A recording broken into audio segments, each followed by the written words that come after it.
Coming up next on the New Bedford Cable Network, a conversation with Mayor Jon Mitchell. Sure, I look cute now, but when my owner lost his job, it was rough. I was living on the street, and one night, me and this Cocker Spaniel got into it so bad, I wound up looking like an ice cream cone. I cried a little bit, but thankfully I got rescued, so I'm running, I'm jumping, all back to my old self, and I'm ready to give unconditional love, even if you put a lampshade on my head.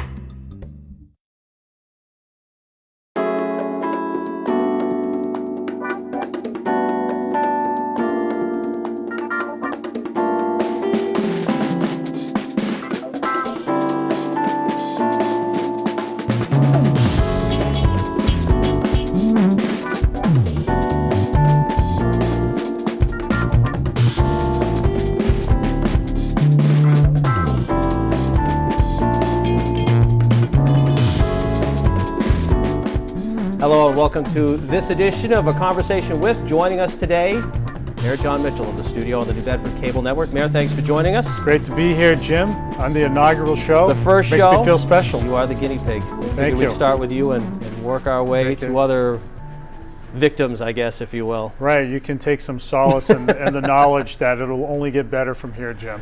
Well, I thank you for coming in, though. It's very bet. nice of you to do that. You bet. I was curious with this show. I mean, the premise of the show that we want to do is talk to people, just have a conversation with them. Nothing earth-shattering, but just get a conversation of what you're thinking of different issues, different things that are going on. Right. So we'll hope that in future shows we do the same thing with other guests and other figures that come in. We'll try to set the tone for future shows tonight. You are entering your 8th year as mayor of New Bedford. Indeed. Do you find that hard to believe? I do. I'm blown away by it. In part because the time has gone really fast. I mean, that sounds so cliche, but it's the kind of job that where things are always active. There's a lot coming at you. There's a lot you're doing, and the days are filled, and they just seem to go like this. And one of the things that hits home, I'm reminded of how long I've been in the job when people will come up to me and say, when you first ran, your kids were so little, your girls were like this. They always get, this. Yeah. And now they're, taller than this, but they're also a lot older. So they were all in elementary school when I first ran, and now my eldest is a senior. I have 2 at New Bedford High and 1 at Keith, and they've grown up. As the mayor's kids, which is probably a whole show unto itself. Other, yeah. But for me, it's all happened so quickly. It just feels like I first ran. It was just yesterday that I first ran for office. Did you foresee? I mean, could you foresee yourself in 2011 when you were campaigning, thinking, "Oh my gosh, in January of 2019, I'd still be mayor of New Bedford"? Still, I mean, do you think that far in advance like that? I didn't. I figured that, as most people did, under the circumstances, that I'd run for more than just one term, Mm-hmm. right? But I didn't think that I would, run for still a 4th term. But as I found, there are a couple things that happen along the way. So one is, For one thing, like any job, you get better at it the longer you're at it. And I think President Obama said toward the end of his presidency that in response to somebody's question about what's different now from when you started out, and he said, I can see around corners better, which is an interesting way to put it. You can anticipate things better. You know how to apply your time more efficiently, and you just have to get the hang of it. I've derived some confidence from the fact that we've made a lot of progress over the years. I think most people would see that, whether it's in all the jobs that have been created, or the physical improvements in the city, or the drop in crime, or the work that's been done in the schools, or the growth in the downtown, or whatever it is. There's a feeling of progress, and that's exciting, and that's exciting to me too, and it makes me feel like getting up in the morning and continuing to work really hard for the city. So the job is gratifying in that sense. And so the work never ends, but at all, regardless of what you're doing, there's always the next thing. But for me, the job remains still exciting, and I'm still into it. I'm still really applying myself fully to it. As we begin 2019, we're taping the show. It's the winter of 2019. What are a couple of goals that you hope specifically for this year that you'd like to see accomplished? Yeah, so we want to continue the physical improvements in the city. We're doing. There's a lot of work being done on roadways in the city. There's been a big backlog in roads for a long time. There had been just a lack of investment, and we started a road building program a couple of years ago that's starting to show results. I mean, there's a lot of road work going on, before the winter started. When the winter starts, it obviously shuts down. You've had a good winter, though, too. We've had a good winter, Yeah. so we've been able to get a little bit done. But, so we're seeing tangible signs of that progress, and we want to continue that. That's a big goal. We want to continue the work in our schools. We've got a new superintendent on board who's got some really great core leadership skills. He's bringing, Thomas Anderson is bringing a lot out of, I think, getting a lot out of administrators and faculty already, and you can see a difference. Everybody's still working hard, but they also feel a little more fulfilled in their jobs, and that's really good to observe. That's a big thing. We want to continue to tamp down on crime in those neighborhoods that still haven't come all the way in terms of public safety. That's always a goal in every city. We've seen a very sharp drop in crime, but overall over the last several years. But I want to make sure that happens everywhere in every part of the city, not just most of the city, all of it. And then there's a lot of really exciting stuff happening in the port. The offshore wind industry is coming. The fishing industry on the East Coast is consolidating here. New Bedford's bread and butter is right on that waterfront, and we're seeing some really interesting investments now. We just got a huge federal grant that we worked for many years on to allow for expansion in the northern part of the harbor. We're starting to see investment opportunities in the southern part of the harbor. People in the next couple of years will see windmill components on the waterfront, which will be quite a sight for everybody to see. And that at that point, I think everybody will say, aha, well, this offshore wind stuff is real. So I eagerly look forward to that. And that is what we're trying to do, and our approach to everything that we do in office is to set the city up well in the long run. It's not about governing for tomorrow or the next day. Sometimes we have to do that. There are immediate needs that have to be addressed.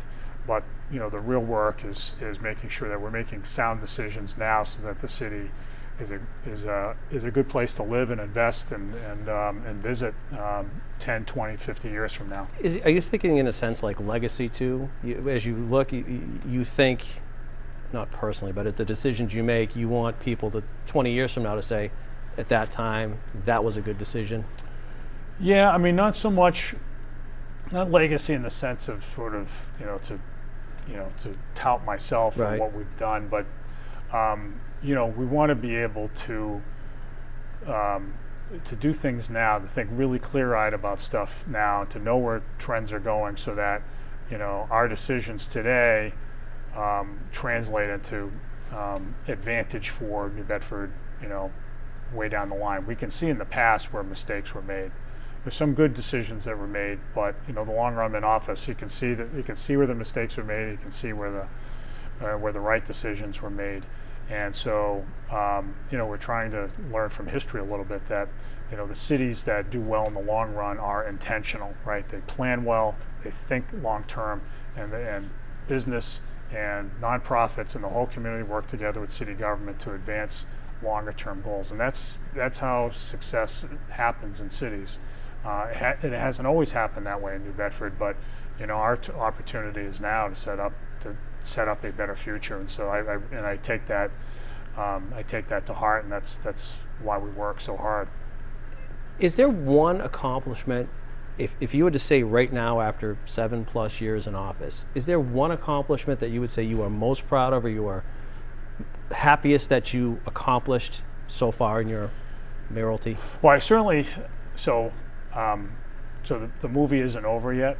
So right. No, I'm saying, but if you had to pick it right now. Yeah. Well, I don't know. I think we've been. I mean, there are the things like the effort to turn around the schools, which is still a work in progress, but we've seen a huge surge ahead, especially in the elementary schools. It's a different place now, and I think what people will see in the next few years is more improvement still. The foundation is now there. The modernization of the port, which is so key to the city's long-term health. The physical upgrading of the city. I mean, those are all really important. I think those are very visible fruits of our labor. The hard thing must be because a lot of the improvements that are there, people can't see. And that's got to be frustrating because you can say it, but is it visible, Yeah, I mean, so what I would say, just in answer to your first question, I would say, these are all things that we think are paying dividends now. In terms of things that I'm proudest of, when I'm done, we'll have that post game. But to your other question, you're right. It's a lot of what we do is not visible, right? That includes things that happen literally underground, like the drinking water, like cable TV, wastewater. I mean, all that stuff, right? But it's also things like the financial decisions we make. We spend a lot of time thinking about money in the city because money's tight. We've worked very hard to make things more efficient, consolidating city government, making city finances more transparent, putting it up on the website. All the energy savings that we've been able to derive from switching over to LED lights and doing all the solar panels and electric vehicles and all that stuff, that's saved us millions of dollars that would have otherwise had to have been picked up by taxpayers. So, and that's the financial challenges on the city are, not things that I fully appreciated before I got into office, but I do now, and it's really a central part of everything that we do. We try to be creative with financing where we can, and so that we're investing for the future. But we pinch every penny because that's what our residents, our taxpayers deserve, and so that is among all the things that folks can't see. That's probably the biggest. We'll be right back with more of a conversation with Mayor Jon Mitchell in just a moment here on the New Bedford Cable Network. There are oceans and rocks, places where fish swim and birds fly, where mountains spring up and trees and grass grow all around. History is made, art is created, things happen that should always be remembered. Heroes emerge. A woman sets people free. A man makes light. A leader steps forward. People get together. They help each other out. They make their own places to run and play and contemplate the universe. There's pride and gratitude and fun. It belongs to everyone. It can be a place, a feeling, a state of mind. So get up, get out there, and find your park.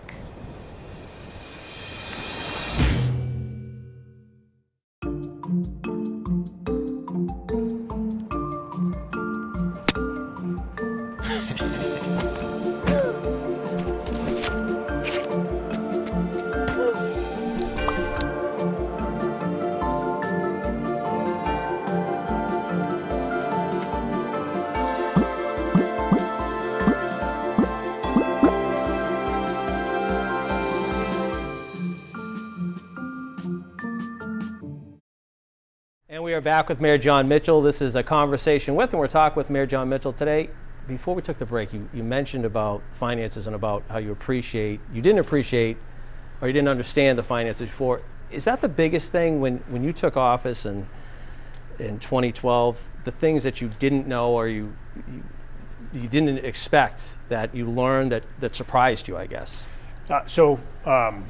so municipal finance was one of those areas that I had to learn up. I thought I knew it, but I didn't know it as well as I should. And but to be an effective mayor, you have to be all over that. There have been surprises on the job, both pleasant and unpleasant, but mostly pleasant. One of the things that I notice as a surprise isn't something that people ordinarily would think of, and that is, the experience I have in going to funerals and wakes, right? So, people would say,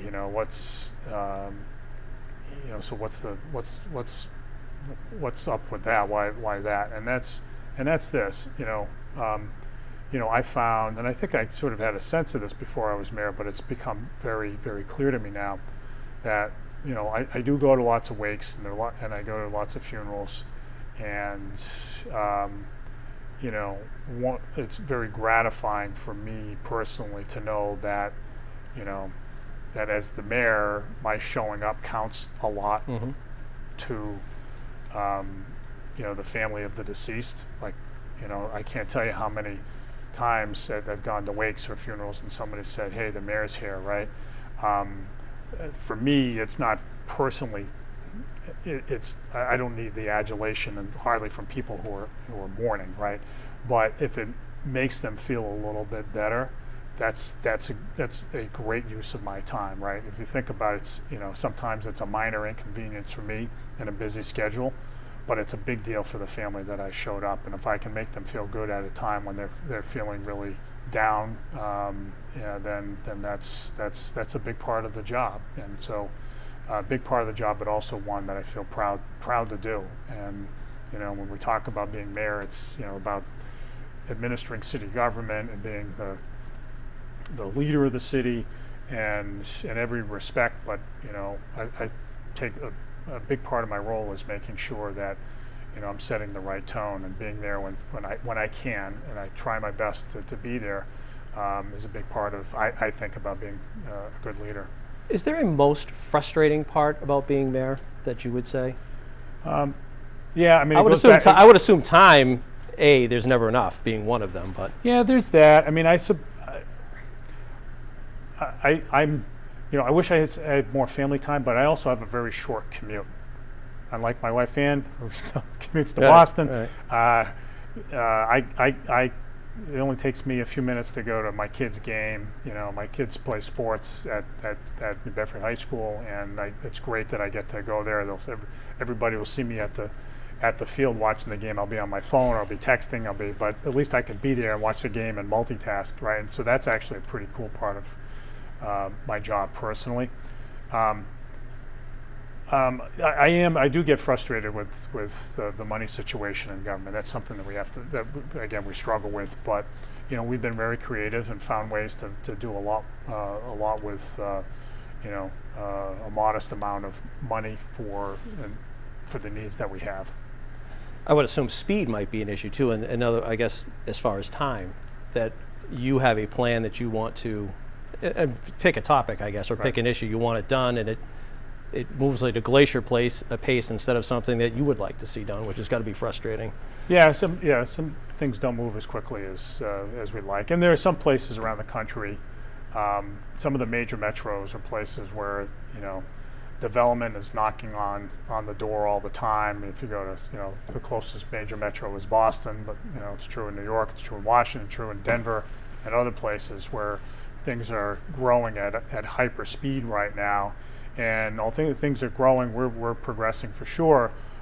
We do have to hustle, and so our mantra has been since I got into office that we're going to out hustle everybody else. We're going to plan well, we're going to execute well, we're going to out hustle everybody, because again, that's what our residents deserve.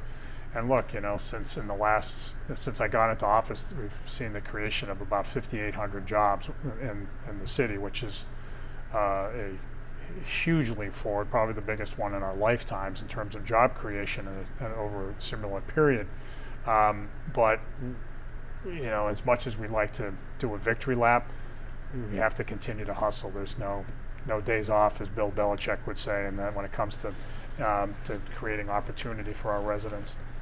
you talk about sports a lot. You're an athlete. You've played sports and whatever, so you're competitive. Do you find that the competitive nature comes across in this job as well? Oh yeah. No, no, look, I mean, it's just, you know. Does it help or hurt, the competitive you can't- nature? I think it helps. I Yeah.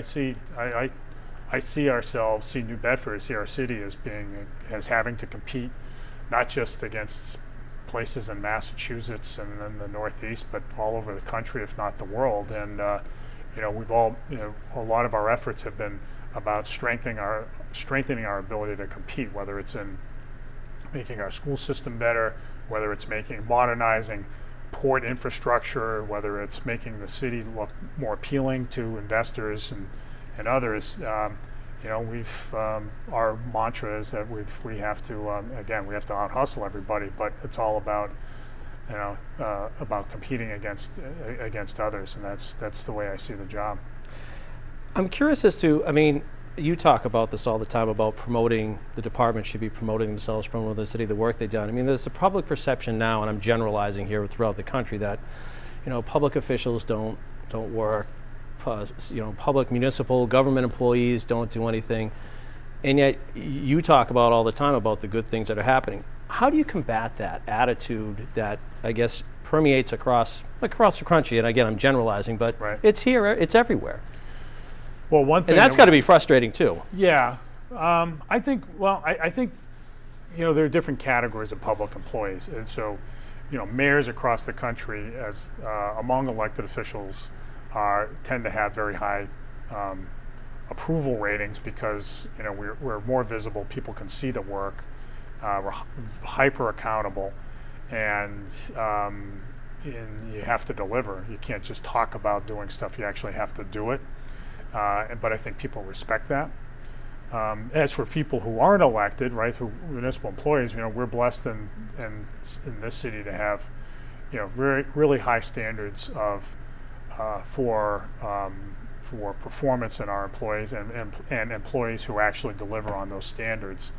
And you know, one of the ways we've tried to highlight that in a number of ways, but not the least of which was our, you know, the City Jobs series that we did a few years ago. That was, you know, meant to bring the public into city government so that folks can see what exactly their taxpayer dollars are going to, but also to let folks understand just how hardworking and capable our city team is. We really do have some. We really do have a talented team here, and folks that really care about this place and who are, you know, really putting their all into it.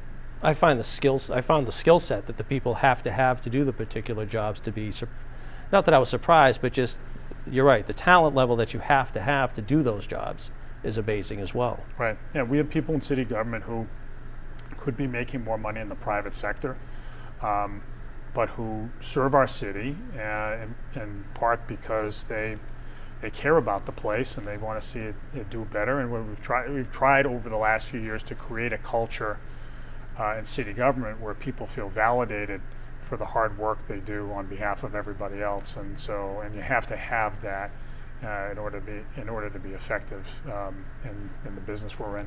Is there one thing right now that you look at from your plans and whatever? Is there one thing that you want to accomplish, whether it's, you know, for your mayoralty, whether it's 5-10 years down the road, but you say, I want to do that. That's got to be done.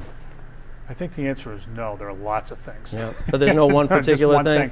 No, you know, I think, I mean, as I said, you know, improving our schools is paramount to the city's future success. That's a big thing. When it comes to economic competitiveness, you know, we have real advantages in the port because of, not just because of the infrastructure, but because of the know-how of the people who are there. There's no better place. You won't go anywhere in America where you'll find better people who are better at things at sea than in New Bedford, right? And that's been true for 200 years. That's a real advantage. So the port, doing everything we can to invest in that and make it stronger is so important to my mind. Ensuring that people see New Bedford as a real city and not just another community along the coastline. We're the center of activity here. We have suburbs, people commute in here. It is an important place. It's the center of activity here. That's important. That's really important too, because once people understand that this is the focus of attention and not just like the whole South Coast, like some people like to say, then people are going to be more willing to work in service of the city, and then everybody benefits throughout the region if that's the case. I always thought too, and I think you've talked about it on one of your shows, is that with the fact that you've got the seaport, you've got the airport, you've got rail for big things coming in. No, really, very few cities have all three things. Right. And we have all those things. Those the major pieces of infrastructure. A great performing arts center. We have federal buildings downtown. We've got the state offices as well. Obviously, city government's quite substantial. They're a downtown anchor, and then we have the higher ed presence in the city with UMass as well as BCC. So there are anchors here. What we want to do is to grow all that stuff. And you grow that by, over time. And you can only grow it if people see this place as important. And so strengthening the city's identity in the long run is a big part of that, Jim. If people, see New Bedford not just as another community on the coastline, but as a real city, as the center of things, they're going to be more willing to work for it. And as part of strengthening that identity, we need to celebrate what we are. We're not Boston, we're not Providence, we're not some other city. We're not part there. We are not part of those metro areas. We are our own bottom, and we need to celebrate what's unique about New Bedford, our history, our ethnic melting pot, our traditions here that are unique, our connection to the sea, our uniqueness as the biggest fishing port in America. We do things differently here, and we should be proud of it. And however long I'll be in this office, that is something that I'll emphasize. Let's accentuate the positive. Let's celebrate that which is unique about us, and in that way, we'll pave the way for success in the long run. I wanted to ask you, when you took office 7 years ago, your staff has not changed that much. Your success, and you talk about your staff and your department heads, but Neil Mello has been your chief of staff. Christina Connolly's been in your office. Yeah. Christine Arsenault's been in your office. It must be nice having that stability in your office. And they're all John very off camera. But yeah, so we have a very talented staff for sure, and who work really hard. And I just think it's rare that people stay in their jobs for that long. Yeah, it's a grind. Working for me is a grind, Jim. It's a grind. No days off. No, look, and that is true. All kidding aside, they work very hard. The expectations are high, and they should be high, because I think that's again what our residents, this end of the city that we love, deserve. And my staff feels the same way about it. They're very, very dedicated. They don't, because they're the staff of an elected official aren't in the limelight all the time. But people should know that we have real talent, and those folks are working really hard all the time. Sounds good. I appreciate you coming in and being the first victim. Yeah, it was very nice. It'll only get better from here, Jim. That's been Mayor Jon Mitchell has been our guest on A Conversation With. We will talk to you again soon. Thanks for watching, everyone, on the New Bedford Cable Network.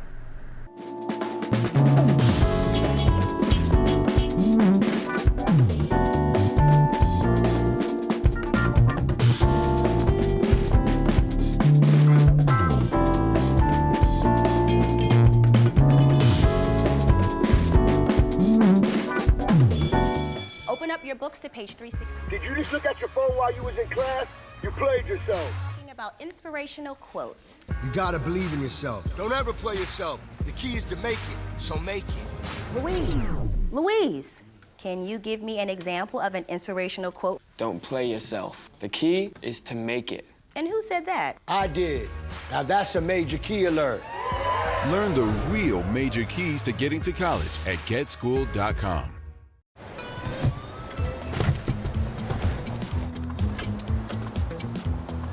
It's a short ride from your neighborhood into your naturehood. To find a neighborhood park or green space near you, visit discovertheforest.org.